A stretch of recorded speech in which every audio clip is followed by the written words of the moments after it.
But the money that's created out of nothing by the banks is not spent by the banks. It's loaned by the banks to you and to me, and we pay interest on it.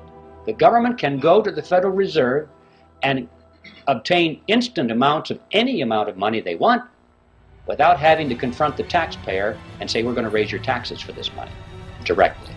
We got a mechanism whereby Congress has been able to raise unlimited amounts of taxes through inflation without the American people even knowing that they're paying the tax.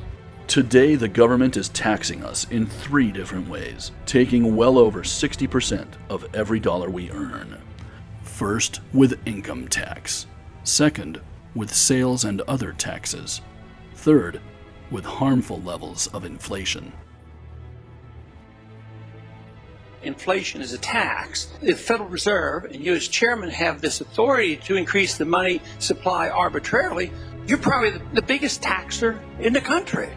You're a bigger taxer than the Congress. You as a Federal Reserve chairman and the Federal Reserve Board create hundreds of billions of dollars without even appropriation process. Every time we see the cost of living going up, we indirectly are paying a tax. Congressman, I couldn't agree with you more that inflation is a tax and that inflation currently is too high. This is a visual representation of $10,000, $1 million, $100 million, $1 billion, and $1 trillion. There are $124 trillion in circulation in the economy.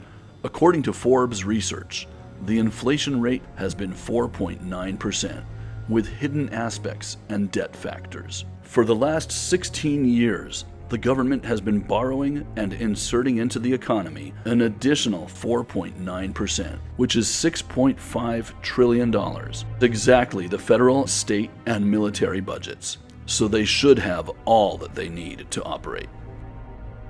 Nice to see you. Nice to be here, John. I still say that the answer to our problems in this country, even at the national level, is to have a law that says there is a percentage limit of the people's earnings that government cannot go beyond without the consent of the people. Solution: when the citizens have control of the printing of their money, a logical budget and reasonable levels of inflation will be established to pay all government expenses.